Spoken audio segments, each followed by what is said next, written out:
Well, hello, internet friends near and far. Welcome to another episode of Parks and Conversation. And this is a podcast where we watch an episode of Parks and Recreation and then we converse about it. And the we in those sentences involve myself, Jason, and I'm joined all the way across town by the power of the internet by my friend Jeremy. Say hello, Jeremy. Eggs, bacon, and toast. Oh, man.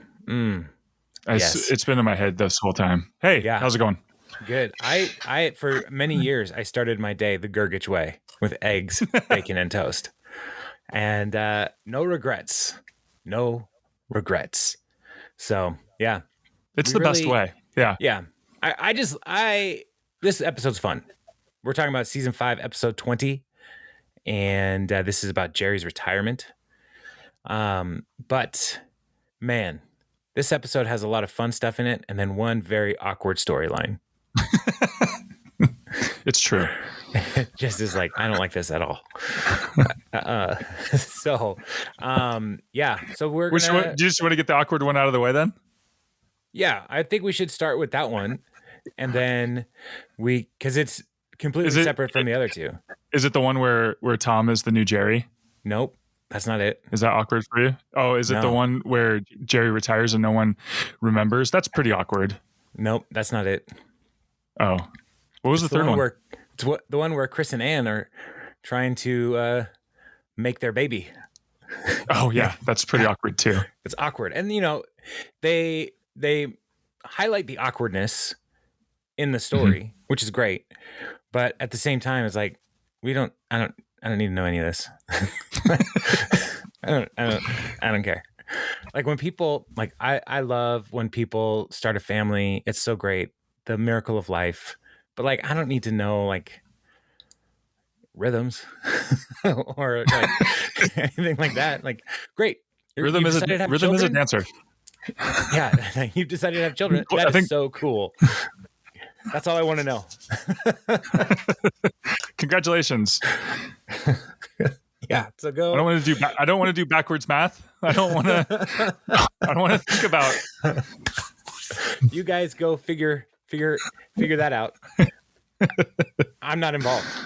So yeah. And I feel like, this, I mean, let's just get right into this. They start with they start at the fertility clinic, essentially because Anne has decided to have a baby and she wants to use a sperm donor. All these things have been set up, right?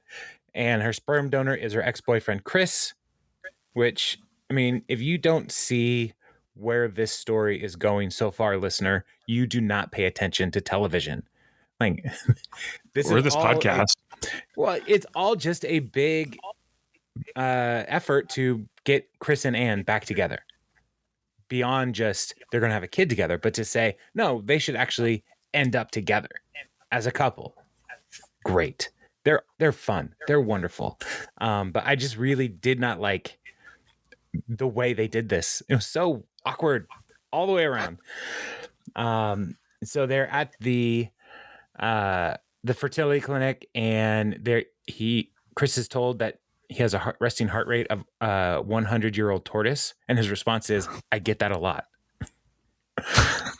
That's probably the funniest part of this whole story. I get that a lot. I don't know. Current champion, I thought was the funniest. That's up there as well. Yeah, that was pretty great. So they the counselor, fertility counselor, tells them you have every reason to expect a healthy child, and his blood condition isn't going to be a problem. And then they're like, hey, do you want to get that sample today? And that creates the awkwardness of it all. It's like, oh, you mean today? Like this today? And they are they're off to the races because Anne is ovulating, so this is the best time unless they want to wait a month. And so they go ahead and agree to do that. But first, Anne has to transfer her contract from the city to the county, which Like, I feel this should have happened weeks ago.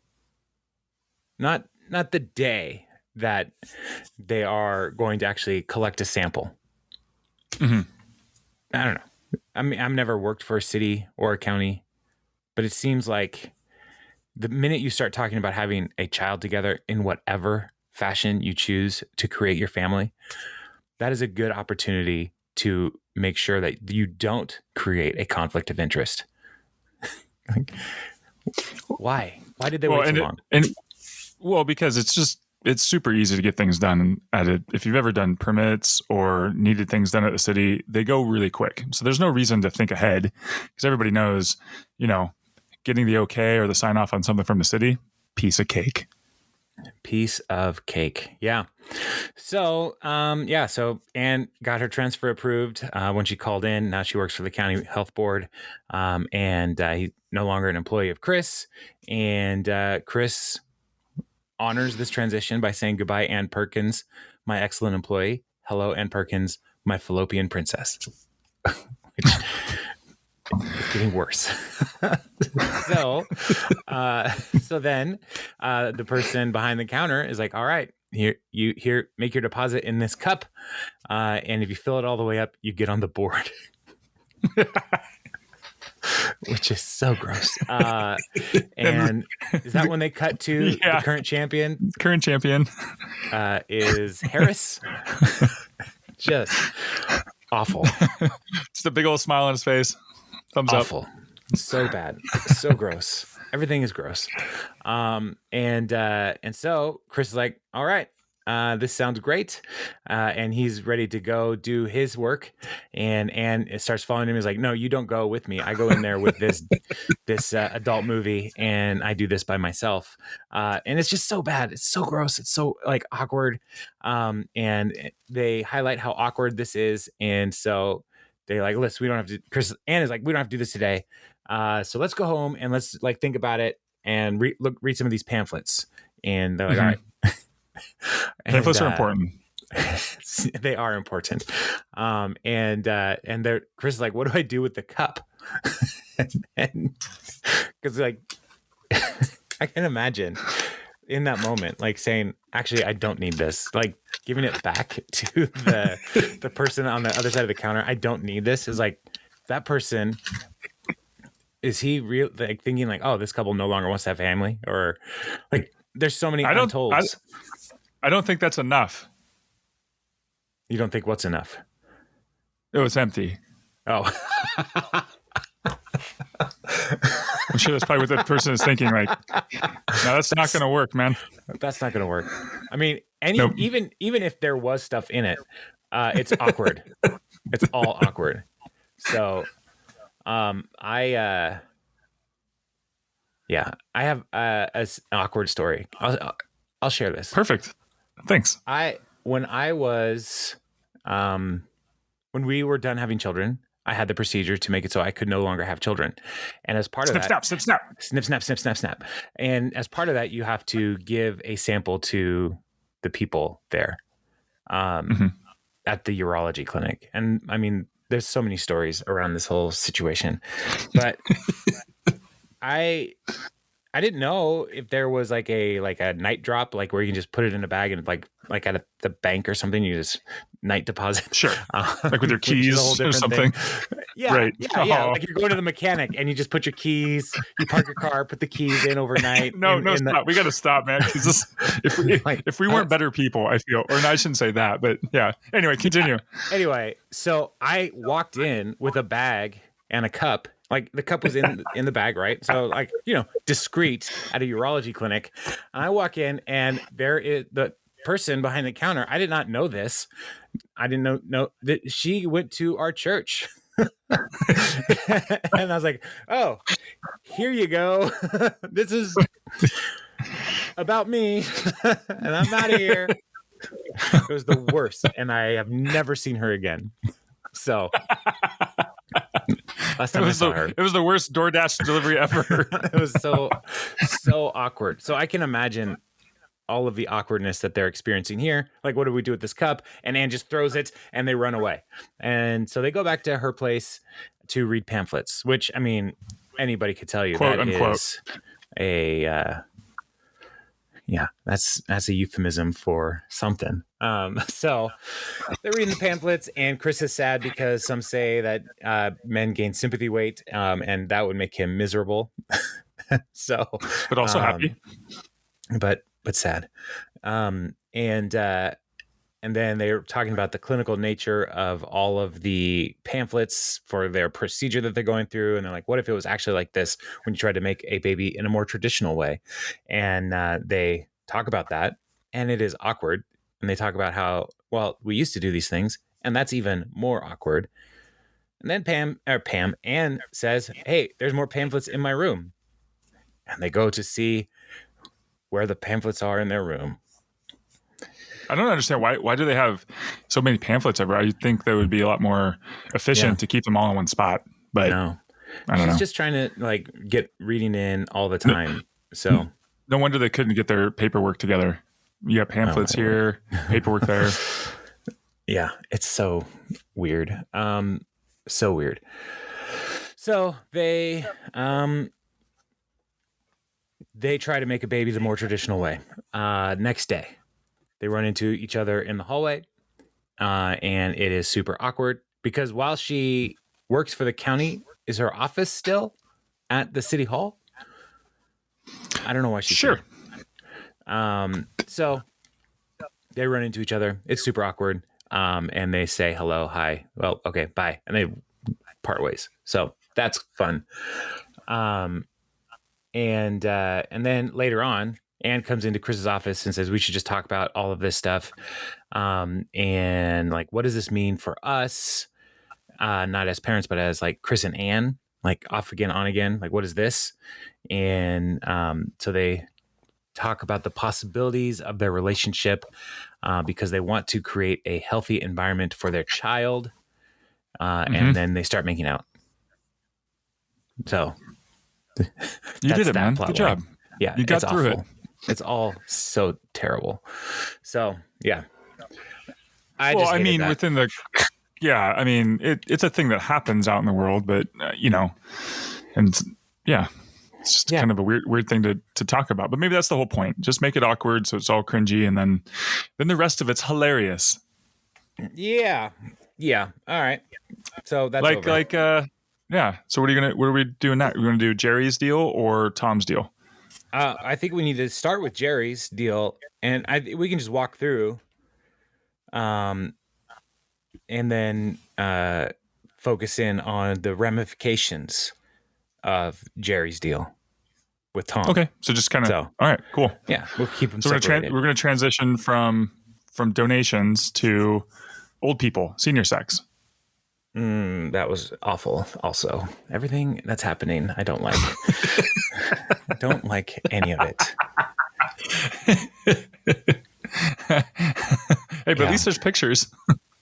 Yeah. So, listener, if you haven't watched this episode yet, I don't know why you're listening to this, but so Ben and Leslie are have a day off apparently, but they start their day off by going into the office for some reason. Sure, just a quick couple things I got to check off the list. It's a weird thing, the way they live their lives, and so Ben comes in with his a folder because he was looking for an article about teaching sex ed to seniors for some kind of like record for Leslie's memories for the first year. She's making a scrapbook first year in city council. And so she has this folder labeled senior sex ed thank you notes. And he walks in with it and he's opening it. And Leslie says, oh, don't open that. There's pictures in there. And there were a lot of pictures from seniors, apparently, thanking Leslie for all the things that the Parks Department taught the seniors of Pawnee.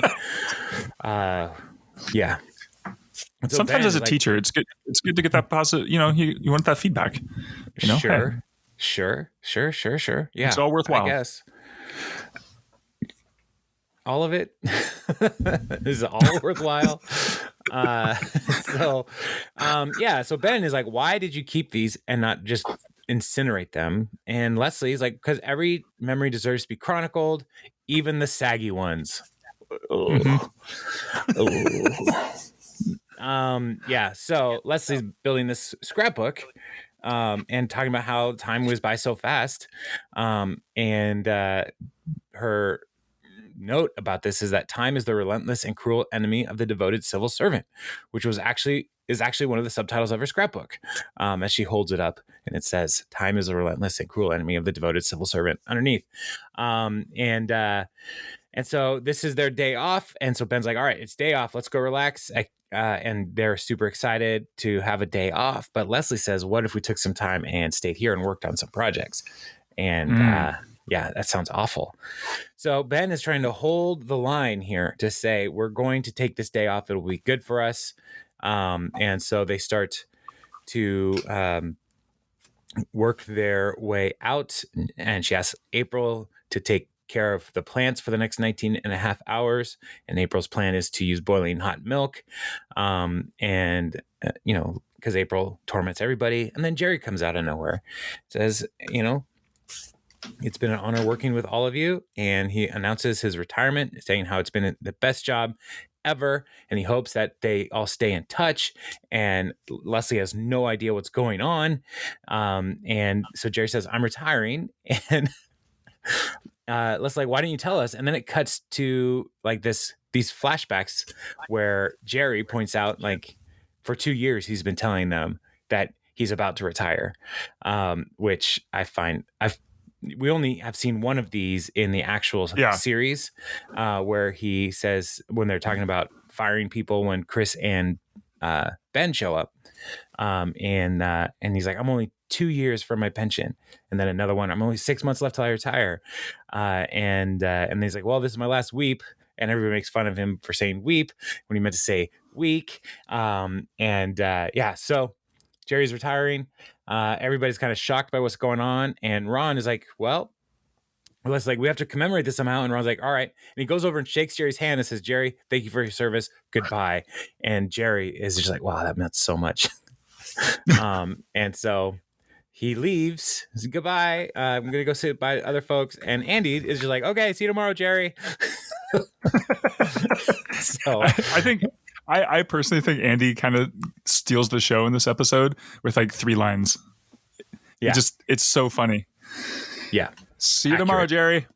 Yeah, he's pretty great. So, so then goes to the credits, and then they do all kinds of other stuff. Coming back to the office, and Leslie is kind of sad that they are not remembering Jerry. And so she's trying to figure out a way to help commemorate his retirement. And so she's talking to Ben and saying, what can we do? As she's looking over his original entry paperwork. And one of the things is like talking about the goals that he had in his life. And so they're going to try to help him accomplish some of those. One of those was have a building named after him. And that's never going to happen. But Leslie says, and this is, I think, great contrast, because there's a contrast between Leslie and Jerry that is being created in this episode. And Leslie can't imagine meaning outside of work. And Jerry, she's like, Jerry leaves here with nothing to go home to an empty life. And so Leslie's whole world is about work. Jerry's whole world is really about his home and his family. Right. We're going to see that later. And so Jerry's like, "Well, listen, we got to figure this," or Ben says, "We got to do this quickly because I'm going to make a mac and cheese pizza for dinner." And I immediately am amazed by this idea, and I want to try that. So I'm good if we call it now. I'm going to go for a mac and cheese pizza. That was delicious. How was it? Yeah. It was so good. Yeah, it was great. Thanks for letting us do that real quick. Did you put the mac and cheese on like afterward? Like you cook it separately and cook the pizza separately, or do you cook it? Did you broil it? Did it get crispy on top? I boiled up the macaroni, right? Uh-huh. And then I got a pizza and I cut it up and I just threw it in there. Oh, like a cup of pizza, Cup of pizza. macaroni They ran the last pizza, cup of cup of pizza guy out macaroni of pizza. business. And not as good as last cup guy. Yeah. Okay, I like that. So they're going to go and honor Jerry and his time in the city. And so Leslie gets Jerry and says, "Hey, you were young once, young and full of dreams." And they're going over his list. And she tells him, "As unrealistic and absurd as your goals were, we're not letting you retire until we help you achieve them. So let's see what's first." And so the first one is to eat in the city council private dining room, which is so lame. What a weird. I mean, it would be goal. cool if you worked there. Just like on a rando day. Like, it would be kind of cool. But like, I don't know. It's like wanting to go to those places. Like, I've never been to one of those sky lounges. Like, I don't fly enough. At the airport. Yeah, but I've always totally want to go to one. I've always wanted to go to one, but it's not like a life goal. Like, I'm not gonna like, oh man, if only I had eaten at the Delta Sky Lounge, right? On your like, deathbed, you're not going to be like, I wish I would have gotten more miles. Why didn't I convert those Alaska miles? I heard there's free soup in there. I mean, I still think it would be awesome, but yeah. I would like to go there just because you're kind of guaranteed a seat. Whereas when you're waiting for a flight, and if you get there 3 hours early, you're going to be able to sit down by your gate. If you get there like 2 hours and 45 minutes early, no one can tell you. Like, I don't know if I'm going to be able to sit down until we get on the airplane. So that's my main reason for wanting the Sky Lounge. I just want the wet towels. I heard they have like wet towelettes in there or something. You can go to the bathroom and get wet towels. That's true, but they're not fancy. That's true. So Leslie is going to help Jerry try to meet this first goal by bringing him in to the private dining room for city council. And so she goes, and there's a guard there saying authorized personnel only. And Leslie's like, they're with me. I have security clearance level 4. And the guard's like, we only allow guests on Wednesdays, which again is such a dumb rule. And we don't have clearance levels. Like, the Pawnee department, like the city hall, there's no reason that a city this small would have a full-time dedicated space to part-time counselors eating lunch, let alone a security guard guarding them to make sure that nobody wanders in who's not, not welcome. This is where like believability loses a lot for me. This is it. Season 5, episode 20, Jason's out. Like, this is it. I can't abide this anymore. You can have 3 newspapers, 4 television stations, but here, the executive lounge at City Hall. No. Done. Too much. A bridge too far. And so Leslie is frustrated, and so she's like, "Well, we'll just go in there, just take a quick picture." I mean, this guy worked here for 41 years, and it was his dream to eat here. And the guard says, "His dream." So the guard is us in this. Like, that's a terrible dream, but he still can't go. So her plan is like, I'm just gonna put my arm around nothing, and then you Photoshop a picture of Jerry in there later, Ben. And they're like, all right, cool. And so that's goal 1 almost achieved. The next goal is to meet Mayor Knudsen. And he was the mayor when Jerry became a Parks Department employee. And Ben is like, was he a really great mayor? He's like, no, not really. He resigned because of corruption and racketeering, and then he died from an overdose of pills. But actually, his real cause of death was being thrown out of a helicopter while handcuffed. That'll do it. Yeah. Some people think he's still alive because they never found the body, but they never found the body because he exploded on impact. Mm-hmm. So that's a pretty. He died suddenly, like right at the end, just real quick. Yeah. So so he either way, however he died, whether it was an overdose of pills or being thrown out of a helicopter, not a great way to go. So he's probably not living a great life. But he's dead, and so they're at the cemetery, and Jerry meets him by talking to his headstone, and they take a picture there. And Jerry is nervous to talk to a headstone. And his first thing he says is, "I'm so sorry that those Serbian mobsters shoved you out of that helicopter." Out of the helicopter. I mean, you're probably a terrible person to begin with, but man, I'm sorry for you. You deserved better. So that's goal 2, almost achieved, to meet the mayor. So the next goal is back in the Parks Department, asking everybody to gather around because they are going to dedicate a room to Jerry. So he is not going to get the building named after him, but a room. And the room is going to be the conference room. And so henceforth, it shall be called the Jerry Gergich Memorial Conference Room, R.I.P.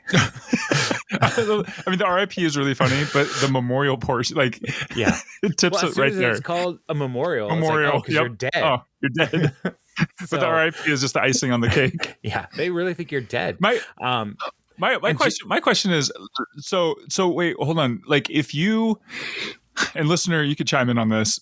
What if you could have a room that, not a building? I mean, maybe a building, sure. We could be grandiose about it. But if you could have any kind of room dedicated to you, what room would it be? Like, what room says this was my legacy? I'm thinking like one of those, I don't know, like an auxiliary like room, like an overflow room, just in case you need it. Right? It's not like a conference room, but it's like, it's not like a closet either. Stuff gets stored in there. It's kind of like the awkward side that no one really knows it's there, but it's like, oh. So like the Jeremy Schmidt Memorial Janitor's Closet. Well, not like an auxiliary closet, but like, I guess it would be kind of like a meeting room, but just like one that people kind of stores like extra printers in or something. Okay, so a lot of cables. But they might have a party. Like they might have like a party in there every once in a while.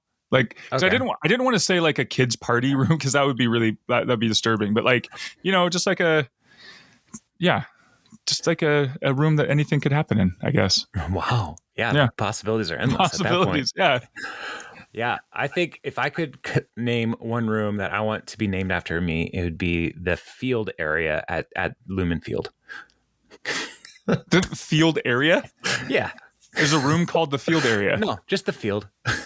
Like the structure can be called whatever they want. I want the field to be called Jason Duman Memorial Field. Okay. So, I don't think that's so hard. No, I don't know. I don't think it's hard. Yeah. Okay. I mean, if I can shoot for the sky, I'm going to go for the ground. So I would have been happy with like the Jeremy Schmidt South End field goal post. Like that's where I think, right? Like,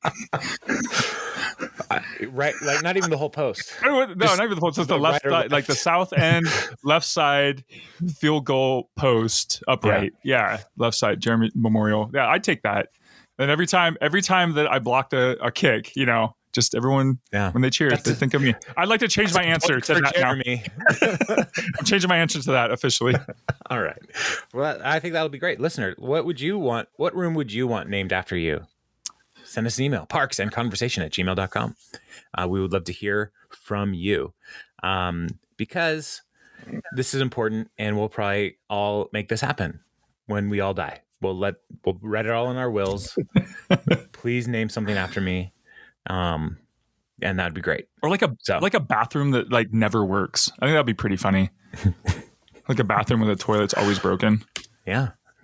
I don't know. Anyway, keep going. All right. So I do like that Ben highlights the fact that, look, this plaque was a rush job because this is all something that we started today. And we didn't have time to change it. So he just made the plaque Jerry Gergich Memorial Conference Room RIP. So, so they bring out some cake and then the Jerry goes in to like blow out the candles, but he catches fire. And Don is like, "You're on fire," and they put it out, and Tom puts it out with the fire extinguisher, and in the process, he also actually ruins the cake, which is kind of a problem for him, as we'll see when we look at his plot line. And Jerry looks at the clock. It's 5:00. He's got to go. He's out of there. Didn't even get to enjoy the cake.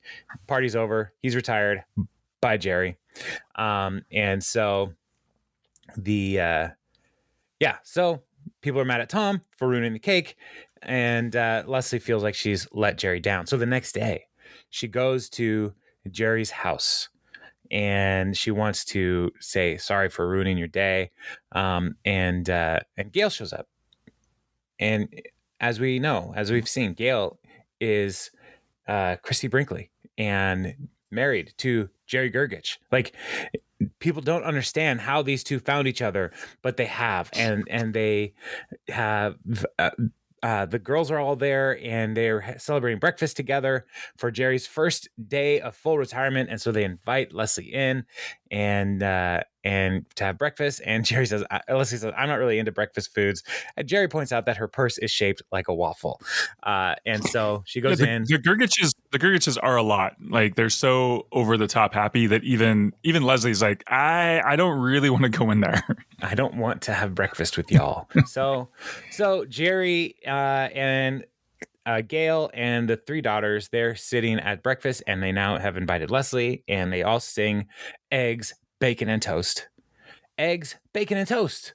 Why don't you start your way the Gergich way? Start your day the Gergich way with eggs, bacon, and toast. And so that is their morning tradition, I guess. And they're happy to have Leslie there. And Leslie's like, I really felt like I let you down yesterday. I wanted it to be special. So I made you this scrapbook with nearly 4 amazing pages. Jam-packed with memories of your time in the government. 4 amazing pages. And Gail's looking at these photos and is like just so proud of Jerry. And how handsome he is in every picture. Yeah, and which makes Millicent like want to throw up. Oh. And so Leslie's like, I don't understand what's happening. This doesn't make any sense. And so Jerry's like, Leslie, come here. Let me show you something. And so they leave and they go to the living room, and he starts showing her all of the family albums with years, like tons of great photos of their family doing wonderful things. And Jerry says, like, I didn't achieve all my work goals, but every day I got to leave at 5:00 and come home. And that was the most important thing for me. And that's what mattered most. Mm-hmm. And so Leslie is amazed and, says, Jerry, thank you for sharing all this with me. You have a wonderful life. And then all of the Gergiches come, and they start a big, huge group hug. And Leslie's able to sneak her way out of the group hug, leaving the Gergiches just to hug themselves. They're a hug machine firing on all cylinders. So, so Leslie recognizes that Jerry has a big, full life, and it's great. And Leslie's back at the office, and she apologized to Ben. Sorry that we spent all day trying to honor Jerry instead of hanging out with you.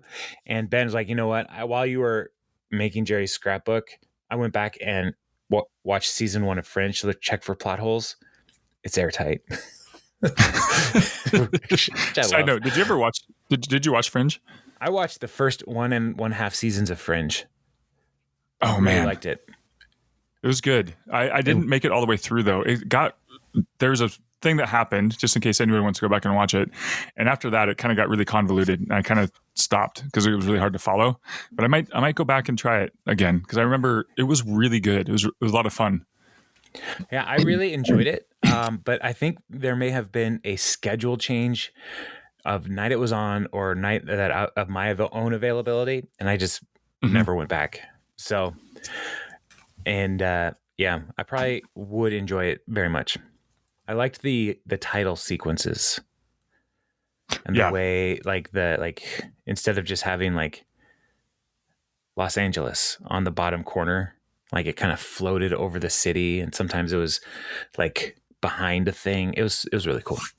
Yeah. So Leslie is as she's talking to Ben is like, look, I love my job, but all of the stuff that's going to be happening, like it's all going to go so fast. You know, one day I'm going to be retiring, flying off a Marine One with you and a Secret Service detail. And she's like, but I want more than that. So this is where they start to talk about maybe we should start a family as well. And they're like, oh yeah, great. And then Ben starts saying, all right, while you're with Jerry, did you happen to get any information about his history with Gail? Like, was she a Russian spy? And the KGB forced her to marry Jerry as a cover. And Ben's like, you just got to let it go. And he's like, I can't. It keeps me up at night. Does she have one of those Oliver Sacks brain disorder thingies? So, she thinks he's a friendly hat. Yeah, I love that Ben is trying to figure this out, and like Chris is like several episodes ago was like, yeah, it makes no sense, but Chris is like, we're just gonna move on, but Ben cannot move on. So nope. Yeah. So Ben and Leslie are going to start a family, and we don't have to know all the details about how that's going to happen. Whereas Anne and Chris, we have way too many details about how that's going to happen. On the other hand, with Jerry leaving, that leaves an opening in the dynamics of the office. And April points out, after hearing about Jerry's retirement, it's like, well, torturing Jerry was my favorite thing in the world. And highlighting like that one time they made out and tortured Jerry at the same time, and how uncomfortable that made Jerry. And Tom's like, who are we going to make fun of now? And Ron points out that every office has a Jerry. And when Jerry leaves, the office naturally selects a new Jerry to fill that role. It's social Darwinism. So now everybody like looks around at each other and like, who's going to be the new Jerry? And Tom, they have a meeting. Tom comes in. They're going to do some animal control reports. And he's like being extra careful with files. He has a coaster for his drink. And he's like, I don't want to spill anything. I don't want to make a mess. And he's like, I made 2 pile files of the or pilofibles. Philos, and he's like fumbling over his words like I was just there, and Donna's just like, are you broken? And right away April's like, I guess we know who the new Jerry is, and everybody is on him, and they are now going to start calling him Philo. So, and this is now Tom's trying to get out of this and cut back to the office. Andy's doing Sudoku, and he's just putting numbers in however he crushing wants. It. Like, Sudoku is easy. Is there even rules to this game? And so Tom is like, man, Andy is the natural successor to Jerry's sad, smelly crown. And I mean, he's a big guy. He's goofy, all the things. He just has to get Andy to screw up to make that happen. And he's trying to make that work. And as he's setting this up, Andy bites the pen and it's ink all over his face. And Tom's like, yes, look, there's ink all over him. Andy's the new Jerry. And Donna points out, like, no, there's no way you're going to make him Jerry because he's never embarrassed. He's a giant puppy with no shame. And so Donna's like, you need to get some fresh meat in the office. And so Tom goes to Ron and comes into his office. Ron, like, fire of the vanities. And Ron's response is Philo. So Ron's in on this now. And Ron's like, you know what we need? We a new person. We need an intern, someone to pick up some of the slack from Jerry leaving. And Ron's like, why would I want anybody new? And Tom says, interns cost taxpayer nothing. And more importantly, they're usually stupid and terrible. So they get no work done. It's like a Jerry. You don't even have to pay. And Ron's like, this is great. This is a compelling argument. We may destroy this government one day after all. So he's on board with an intern. And so we cut back to the office after some time, or the next day. And the intern's there at his desk. And Donna's like, so you want to get out of here? Because it's a handsome young man. And he's like, work just started. And he's like, yeah, but our work is just beginning. Donna on the prowl. Yeah. And so, and Tom comes and is like, Donna, who's your new boy toy? And he's like, I'm Taylor, the new intern. And he's like, what, new intern? And he's like, are you kidding me? Because he's like a super handsome dude. He was hoping for like a loser type person. And April's like, he went to high school with my sister Natalie. He was a big deal in the football team. And so Tom's like, oh, you're a jock type. It's like, actually, no, I quit so I could help my pastor run a homeless shelter. And Tom's like, this guy loves the homeless so much, he should marry them, right? And Andy, in all earnestness, anyone would be lucky to marry him. Taylor, do you want to marry me in April? He's like, no, dude, I'm not a marriage dude. There's a lot of love to give. It just seems unfair to put boundaries on it. And Donna's like, he gets it. So this is not going well for Tom. And he's sitting out in the courtyard, and Ron comes by and he's like, Ron asked me if I'm sad. And Ron's response is, no. No. And he's like, I'm the new Jerry. And Ron's like, what's whining going to do about it? So don't be a whipping boy. Stand up for yourself. But Tom points out, like, hey, I was a Jerry. I was a Indian kid in South Carolina. It sucked.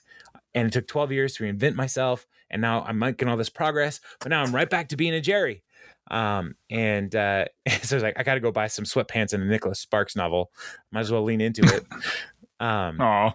And so Ron is like, Tom can take care of himself. He's a grown man. Well, half grown. He does have a business where he rents his clothes to 12-year-olds. So Ron feels bad for Tom, and so next he sets up an opportunity to relieve the new Jerry situation. And how does he do it? How does he do it, Jeremy? How does he solve the problem with the new Jerry situation? He brings Jerry back one day a week. Yes, he brings back the old Jerry. The old Jerry. Old like Jerry's back once a week. It's like New Coke to Coke Classic. Right. New Coke was terrible. Coke Classic is fine. Before, it was still just Coke. So, yeah. So Jerry's but the best part is that Tom. But the best part is Tom doesn't get it, and I love how April says, "I thought you were fired." He's like, "No, I retired." That's what they all say. And he's like, "That's what they all say." But Tom's like, "This is dumb. I don't get what are you doing?"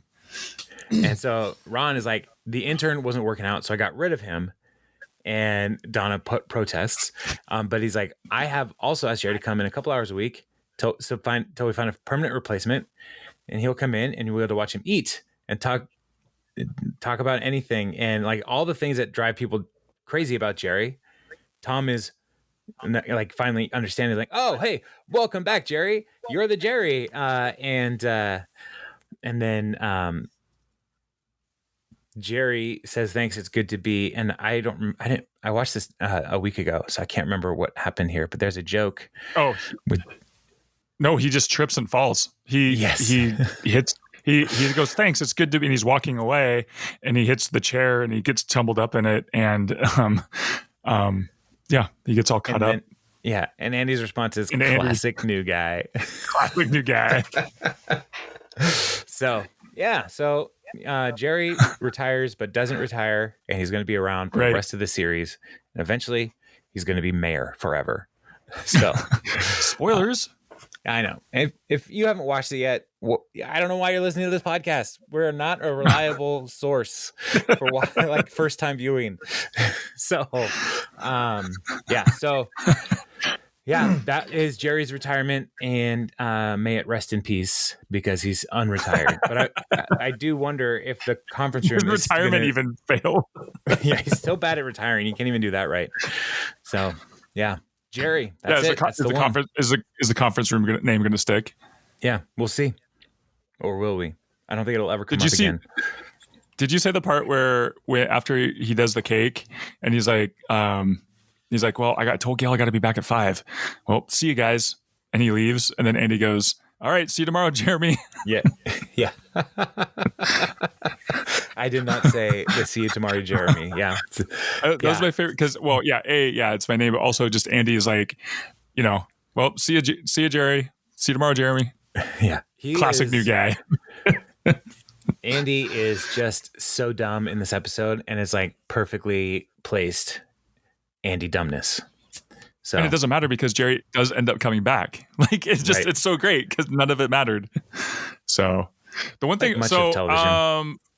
Right. Looking into it just a little bit, it was so close. They actually, the master plan, season 2, episode 23, that aired May 13th, 2010. Mm-hmm. And that's when they introduced Chris and Ben. And that's where Jerry's like, oh, they're going to cut budgets on 2 years from retirement. And this aired April 18th, 2013.